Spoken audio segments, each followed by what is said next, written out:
সবাইকে স্বাগতম শিক্ষার সমীকরণ ইউটিউব চ্যানেলে। আমি সুহিত স্যার তোমাদের আজকের জীবন বিজ্ঞানের ক্লাস নেব।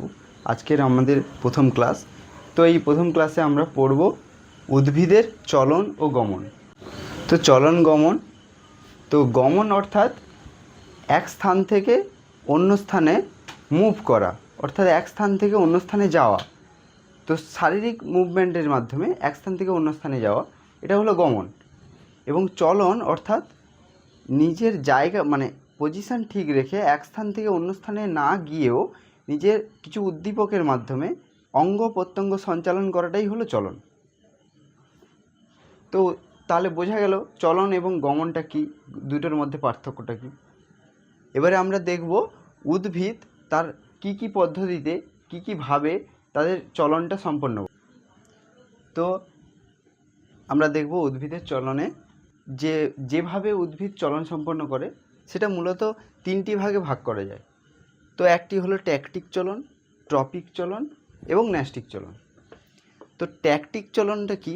ট্যাকটিক চলন হলো উদ্ভিদের কিছু বহিস্থ এবং অন্তঃস্থ উদ্দীপকের প্রভাবে উদ্ভিদের যে অঙ্গ প্রত্যঙ্গ সঞ্চালন করে সেটাই মূলত ট্যাকটিক চলন।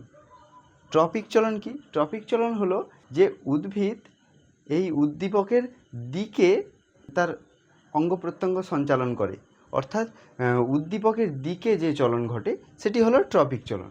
এবং ন্যাস্টিক চলন, ন্যাস্টিক চলন হলো উদ্দীপকের তীব্রতার মাধ্যমে, অর্থাৎ উদ্দীপক কোনো একটি উদ্দীপক তার সেটি কতটা তীব্র তার তীব্রতার উপর ডিপেন্ড করে ন্যাস্টিক চলন হয়। তো আমরা এই প্রত্যেকটা চলনের যে সমস্ত ভাগ আছে সেই ভাগগুলি দেখব। যে ট্যাকটিক চলন অর্থাৎ উদ্দীপকের প্রভাবে যে চলন ঘটে, এই ট্যাকটিক চলনে আমরা যদি ভাগ দেখি, দুটো ভাগে ভাগ করা যায় ট্যাকটিক চলনকে মূলত। তো একটি ভাগ হলো ফোটোট্যাকটিক চলন এবং আরেকটি হলো কেমোট্যাকটিক চলন। ফোটোট্যাকটিক চলন অর্থাৎ এটাকে আমরা কীভাবে মনে রাখবো? ফোটো অর্থাৎ আলো, অর্থাৎ যে আলো এখানে মূলত উদ্দীপকটি হলো আলো। আলোকে কেন্দ্র করে উদ্ভিদের যে সঞ্চালন ঘটে সেটি হলো ফোটোট্যাকটিক চলন।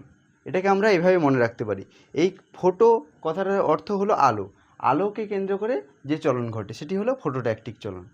এবং কেমোট্যাকটিক চলন, কেমোট্যাকটিক চলন মূলত এটি মস ফার্নের যে শুক্রাণু তাদের মধ্যে যে চলন ঘটে সেটি হলো কেমোট্যাকটিক চলন। এটি একটি ব্যতিক্রমী চলন, কেমোট্যাকটিক চলন। ট্রপিক চলনের ক্ষেত্রে অর্থাৎ ট্রপিক চলন যেখানে উদ্দীপকের দিকে যে চলন ঘটে সেটি হলো ট্রপিক চলন। এক্ষেত্রে তিনটি ভাগ আমরা মূলত দেখতে পাই, সেটি হলো ফোটোট্রপিক, হাইড্রোট্রপিক এবং জিওট্রপিক। এর প্রত্যেকটি ভাগকে যদি আমরা আলোচনা করি, ফোটোট্রপিক, ফোটো অর্থাৎ আলো আমরা জানি, অর্থাৎ আলোর দিকে যে চলন ঘটে সেটি হলো ফোটোট্রপিক চলন, আলোর দিকে। অর্থাৎ আমরা যদি একটা এক্সপেরিমেন্টের মাধ্যমে বোঝার চেষ্টা করি, তাহলে কোনো একটি খোলা জানলার পাশে যদি আমরা একটি গাছকে রাখি, তাহলে দেখা যাবে যে ওই জানলা থেকে যখন সূর্যের আলোটা ভেতরে পড়বে তখন ওই গাছটি সূর্যের আলোর দিকে ধাবিত হবে, অর্থাৎ আলোর দিকে ধাবিত হচ্ছে। অর্থাৎ এক্ষেত্রে আমরা বলতে পারি ফোটোট্রপিক চলন হচ্ছে। এবং হাইড্রোট্রপিক চলন, হাইড্রো কথার অর্থ হলো জল। তো জলের দিকে যে চলন ঘটে তাহলে সেটাকে আমরা বলবো হাইড্রোট্রপিক চলন। তো এক্ষেত্রেও যদি আমরা একটা পরীক্ষার মাধ্যমে বোঝার চেষ্টা করি, তাহলে দেখব যে কোনো একটি ট্রেতে কিছু কাঠের গুঁড়োকে আমরা যদি জলে ভিজিয়ে তার মধ্যে রাখা হয় এবং তার মধ্যে যদি কিছু ছোলার দানাকে ভিজিয়ে রাখা হয়, তো আমরা কিছুদিন পরে দেখতে পাবো যে ছোলার দানাটা অঙ্কুরিত হচ্ছে। এবং অঙ্কুরিত হয়ে সেটাকে যদি আমরা ঝুলিয়ে রাখি কোনো একটা জায়গায়, তাহলে দেখব যে ওই দানা থেকে যে অঙ্কুরটা বেরোচ্ছে ওটা প্রথমে কিছুদিন মাটির মানে নিচের দিকে এলেও পরে আবার জল যেদিকে আছে অর্থাৎ আবার সেটিকে বেঁকে ট্রেটার দিকে চলে যাবে। অর্থাৎ এক্ষেত্রে আমরা বুঝতে পারলাম যে জলের দিকেই অঙ্কুরটা ধাবিত হচ্ছে, অর্থাৎ হাইড্রোট্রপিক চলন এক্ষেত্রে ঘটছে। তো এই এক্সপেরিমেন্টের মাধ্যমে আমরা এটা বুঝতে পারি।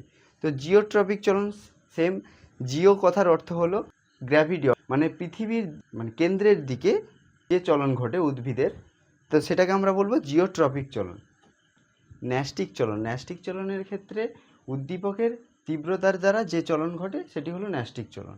ন্যষ্টিক চলনের ক্ষেত্রে আমরা যে ভাগগুলি দেখব, ন্যষ্টিক চলনের যে সমস্ত ভাগ, সেগুলি হলো ফোটোন্যষ্টিক, থার্মোন্যষ্টিক, সিসমোন্যষ্টিক এবং কেমোন্যষ্টিক চলন। তো ফোটোন্যষ্টিক চলন কি? ফোটো অর্থাৎ আলো, আলোক তীব্রতার উপর নির্ভর করে যে চলন ঘটে সেটি হলো ফোটোন্যষ্টিক চলন। এই ক্ষেত্রে তোমরা নিশ্চয়ই দেখেছো সূর্যমুখী ফুল।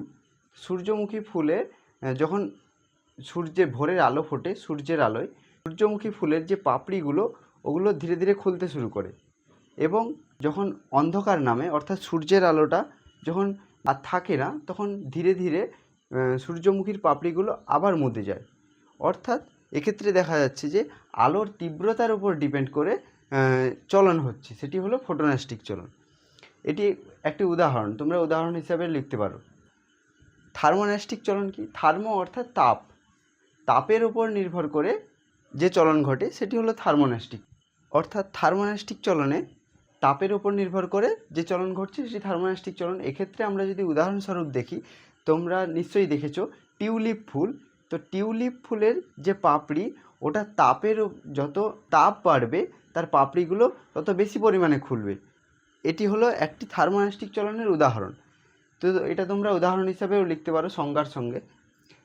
এরপরে আমরা দেখব সিসমোন্যষ্টিক চলন। সিসমোন্যষ্টিক চলনের খুব ভালো একটি উদাহরণ, সেটি হলো লজ্জাপতি গাছের পাতা। তোমরা নিশ্চয়ই সবাই দেখেছো লজ্জাপতি গাছের পাতায় অল্প একটু টাচ করলেই সেই পাতাটা একসঙ্গে জড়ো হয়ে যায়।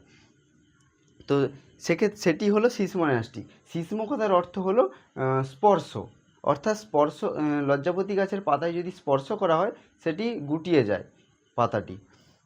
তো এটি হলো সিসমোন্যষ্টিক চলনের একটি উদাহরণ, তোমরা সংজ্ঞার সঙ্গে উদাহরণও এটা লিখতে পারো।